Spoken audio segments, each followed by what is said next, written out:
शिष्य तब तक खड़ा है, पुत्र तब तक खड़ा है जब तक पिता और गुरु कह नहीं गए। आश्रम में बैठ गए, फिर भी सोच रहे हैं कि मेरे मुख से श्लोक कैसे निकला। ब्रह्मा ने कहा कि वाल्मीकि, ये तुम्हारे मुख से श्लोक अपने आप ही नहीं निकल गया है, ये मेरी प्रेरणा से निकला है, मेरी प्रेरणा से निकला है।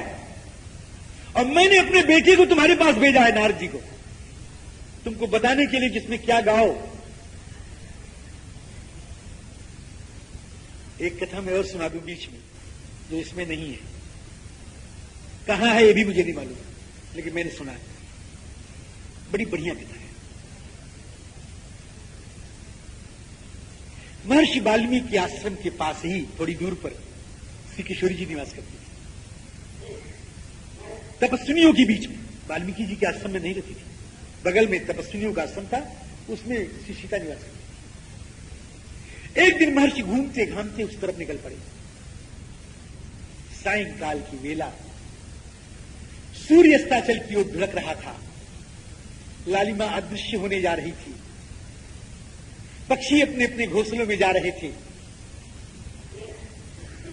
विचित्र सा सुरम्य वातावरण था। एक वियोगिनी अपने उटज के द्वारे पर, अपनी कुटिया के दरवाजे पर खड़ी,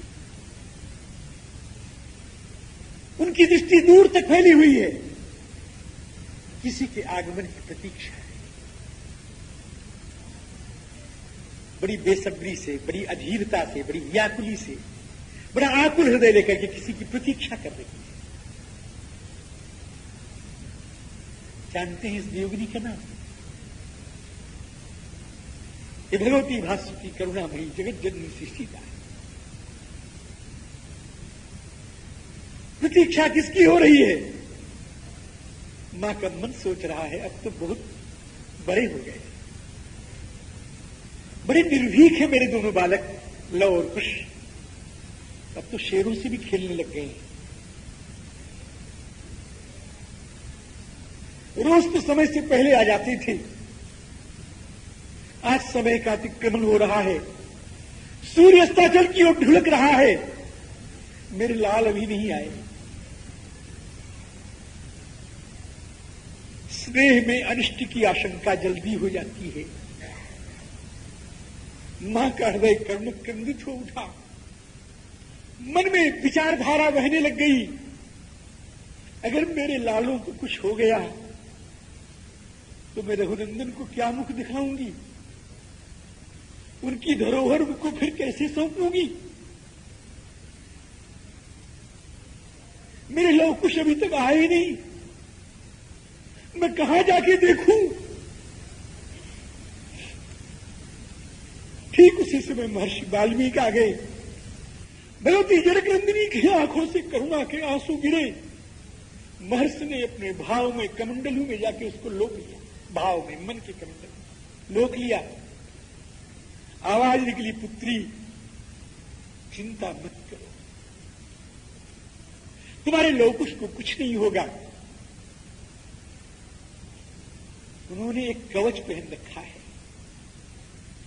उस कवच को भेदन करने की सामर्थ्य दुनिया की किसी शक्ति में नहीं है, किसी वाण में नहीं है। सीधे लवकुश ने वह कवच पहन रखा है कि दुनिया के बड़े से बड़े वीरों की शक्तियां उस कवच के ऊपर टकरा करके टूट जाएंगी और तुम्हारे लवकुश का कुछ नहीं हो सकता है। सीता ने महर्षि को देख करके पाद स्पर्श किया। महर्षि ने कहा, सीते जानती हो कवच क्या है? वो कवच तुम्हारा आशीर्वाद है। तुम्हारे आशीर्वाद के कवच के धारण करने वाले को कोई शक्ति मूर्छित नहीं कर सकती, मार नहीं सकती है, खत्म नहीं कर सकती। ये श्री नारद की कथा सुनाने की बात की गाथा है। एक पक्षी को देख करके मुनि का हृदय इतना विगलित नहीं होगा, विगलित तो होगा, इतना विगलित नहीं होगा। करुणा तो सीता के हृदय की थी, नाच रही थी। उस दिन से महर्षि का हृदय करुणा से चीत्कार कर उठता था, हाँ तो वो दिन कब आवेगा जब मैं इस वियोगिनी को उसके पति से मिला दूं और इन बच्चों को उसके बाप से मिला दूं। ये कन्या जाकर थी। उसी समय क्रौंच का वध हुआ। क्रौंची का विलाप, उनको क्रौंची का विलाप नहीं मालूम पड़ा, मालूम पड़ा कि मेरी पुत्री का विलाप है, मेरी सीता का विलाप है। महर्षि ने कहा, श्री ब्रह्मा ने कहा, मेरी प्रेरणा से नारद जी आए, अब तुम इसी वो जो तुम्हारे मुख से छंद निकला है, इसी छंद में श्री राम की गाथा लिखो। ब्रह्मा जी कहकर के अंतर ध्यान हो गए। महर्षि गंगा के तट पर, पवित्र गंगा के किनारे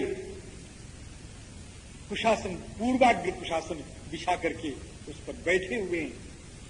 उपवृष्योदकम सम्यक मुनिस्थित्वा कृतांजलि प्राचीनाग्रेषु दर्भेषु धर्मेणान्वेषते गतिम।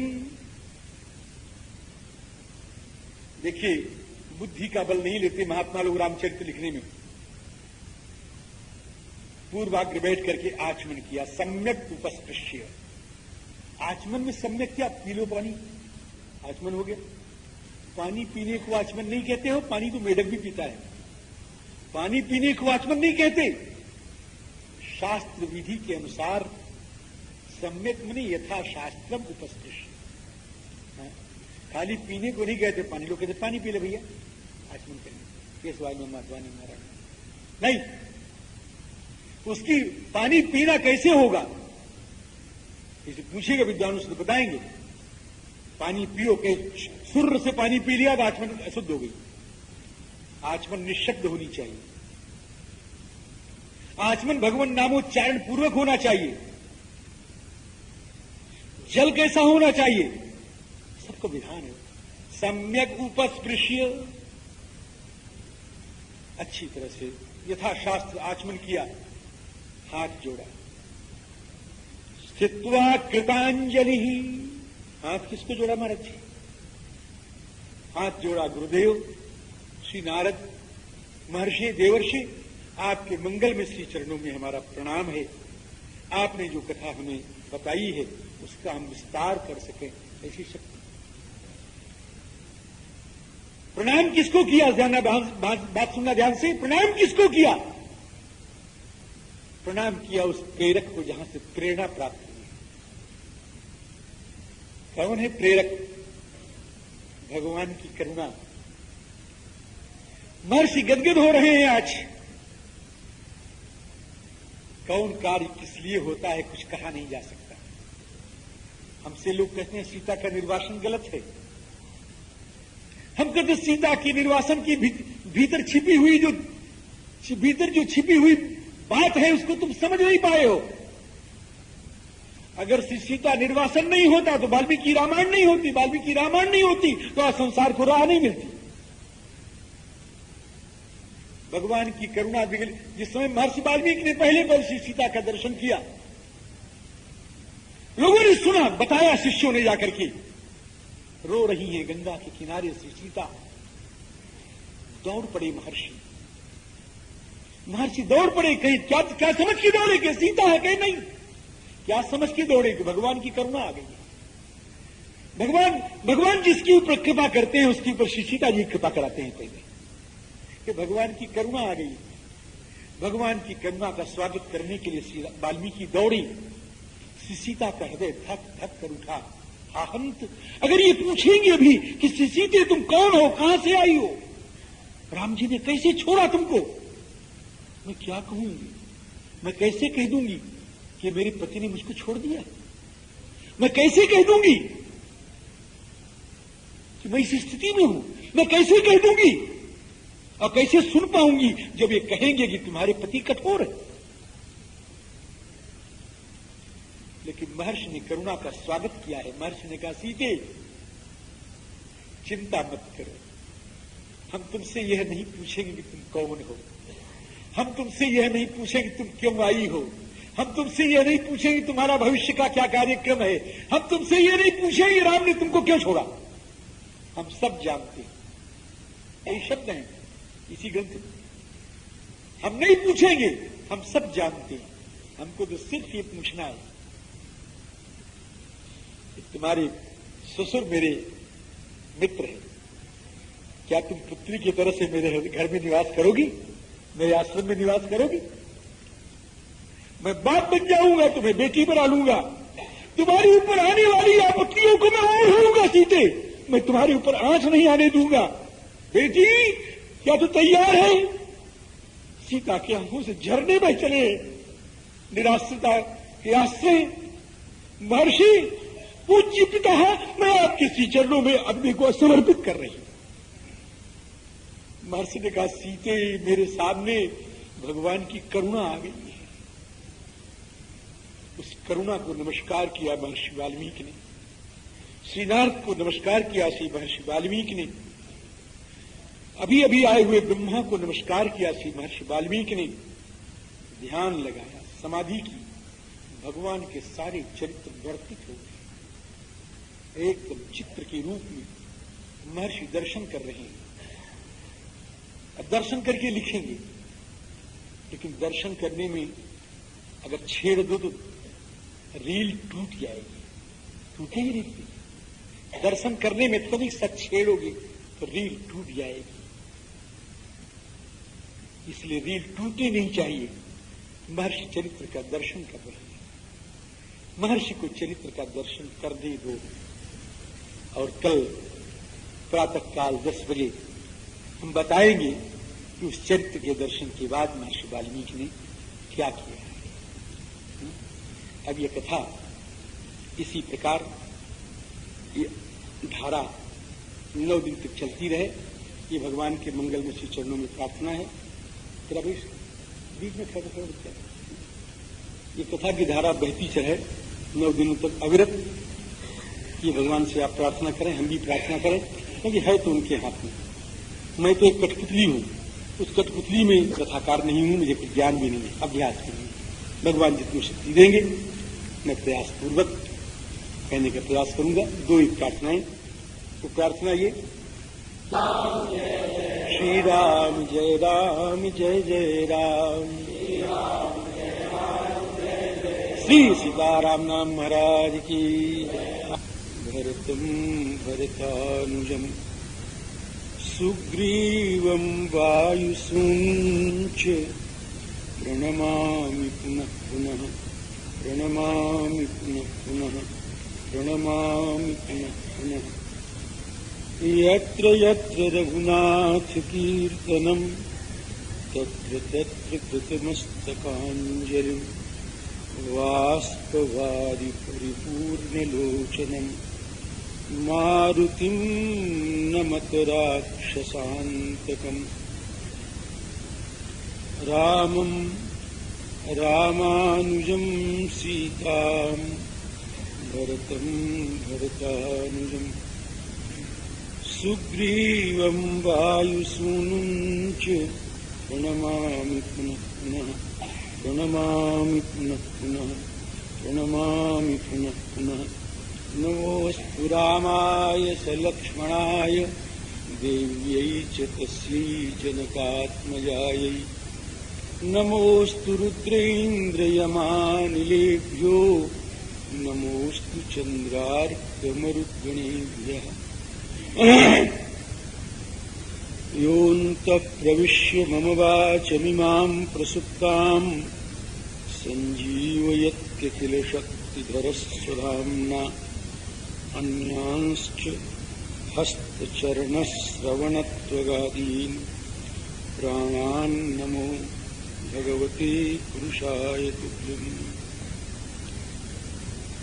श्रीसीतानाथसमारम्भाम् श्रीरामानन्दार्यमध्यमाम् अस्मदाचार्यपर्यन्ताम् वन्दे गुरुपरम्पराम्। वाञ्छाकल्पतरुभ्यश्च कृपासिन्धुभ्य एव च पतितानां पावनेभ्यो वैष्णवेभ्यो नमो नमः, वैष्णवेभ्यो नमो नमः। पूजन्तं राम रामेति मधुरम मधुराक्षरम आरुह्य कविता शाखाम वंदे वाल्मीकि कोकिलम। श्री सीतारामचंद्र भगवान की जय। श्री हनुमान जी महाराज की जय। श्री वाल्मीकि भगवान की जय। श्री गोस्वामी तुलसीदास जी महाराज की जय। जय जय सीता।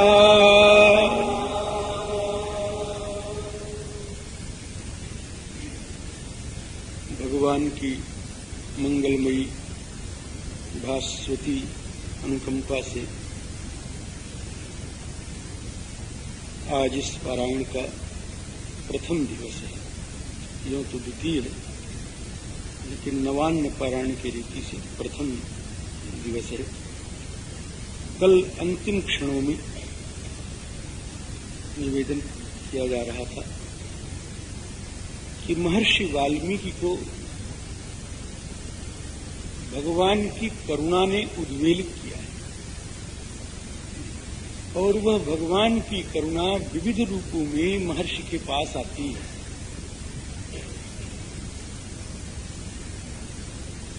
भगवती जनक नंदिनी के करुणामय नेत्रों से करुणा विगलित अश्रुओं के रूप में करुणा का अवतार हुआ।